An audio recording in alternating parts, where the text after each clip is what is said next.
Hello viewers, আসসালামু আলাইকুম। আমার চ্যানেল জায়েন্টস কিচেনে আপনাদেরকে অনেক অনেক স্বাগত। তো থাম্বনেল দেখে অবশ্যই বুঝতেই পেরে গেছেন আপনারা আজকে আমি কি রেসিপি নিয়ে আপনাদের মধ্যে হাজির হয়েছি। তো বলছি আমি, সেটা হলো দেশি মুরগি ভুনা। তো দেশি মুরগি একটা গোটা কিনে এনেছিলাম। তো ওটাকে আমি ভালোভাবে ছাড়িয়ে তারপর মাংস করে সেটাকে ধুয়ে নিয়েছি।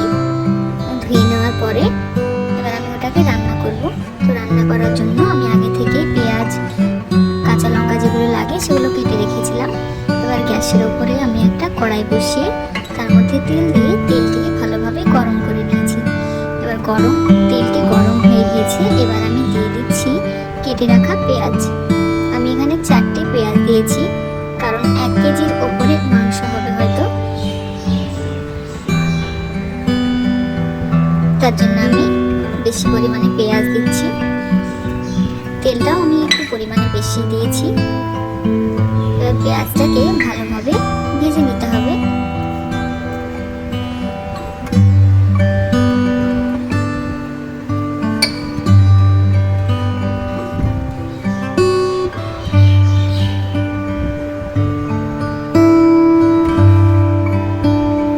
পেঁয়াজটি সামান্য একটু লাল হয়ে আসলে আমি দিয়ে দেব কিছু কাঁচা লঙ্কা।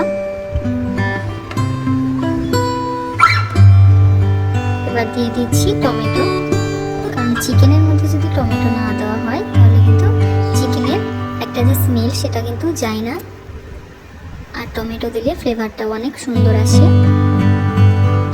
সবগুলো দিয়ে এবার আমি ভালোভাবে নেড়ে নিচ্ছি।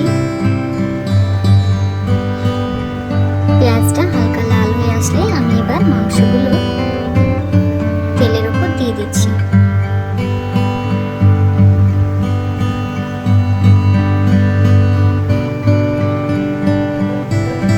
এবার একটু নেড়ে নিচ্ছি তেলের সঙ্গে, যেন মাংসগুলো ভালোভাবে মিশে যায়।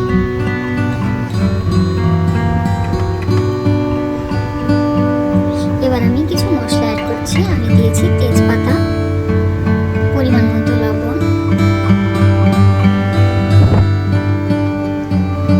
জিরে গুঁড়ো, সামান্য হলুদ গুঁড়ো, আর দিচ্ছি সামান্য পরিমাণে লঙ্কা গুঁড়ো। এগুলো দিয়ে এবার ভালোভাবে নেড়ে নিতে হবে।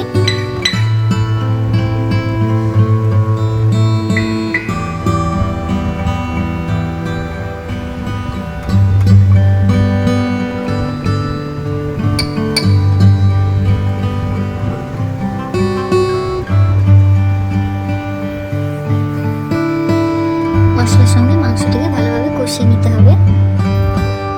আমি কিন্তু প্রথম থেকে এক্সট্রা কোনো পানি দিইনি, কারণ চিকেনের যে পানি বের হয় সেটা থেকে মাংসটা অনেকটা সেদ্ধ হয়ে গিয়েছিল। ভালোভাবে কষিয়ে নেওয়ার পরে আমি একটু পানি অ্যাড করলাম।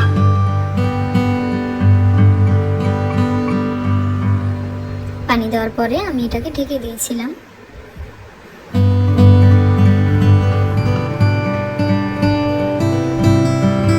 মাংসটিকে এবার ঢেকে ঢেকে সেদ্ধ করতে হবে।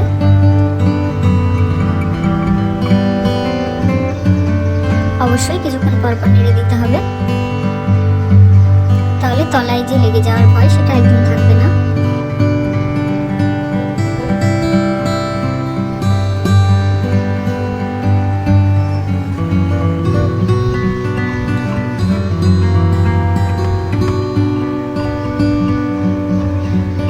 চিকেনটা ভালোভাবে কষিয়ে নিচ্ছি।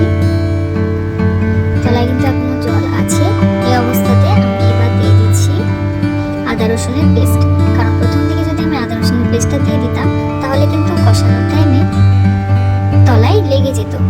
তো যার জন্য আমি আদা রসুনের পেস্ট একটু পরে দিচ্ছি। এবার আমি আদা রসুনের পেস্টটিকে ভালোভাবে মাংসের সঙ্গে মাখিয়ে নিয়ে আর একটু কষিয়ে নেব।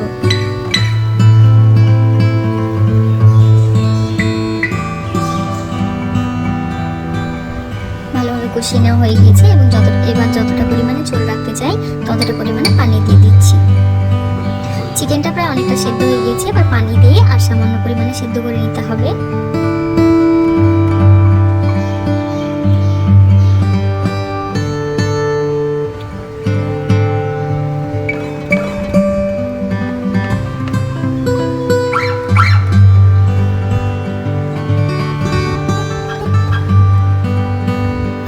সেদ্ধ করার জন্য আমি এবার এটাকে কিছুক্ষণের জন্য ঢাকা দিয়ে রেখে দেবো।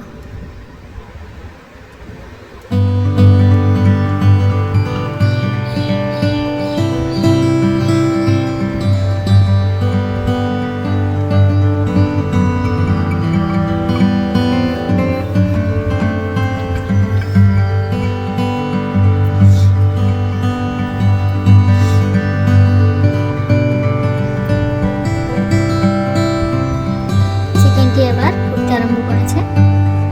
জলটা সামান্য মরে আসলেই আমি এবার দিয়ে দিচ্ছি এলাচ। মাংস রান্নাটা কিন্তু প্রায় রেডি হয়ে গিয়েছে। এবার আমরা গ্যাসের ফ্লেমটি অফ করে দেব। রেসিপিটি ভালো লাগলে অবশ্যই আমার চ্যানেল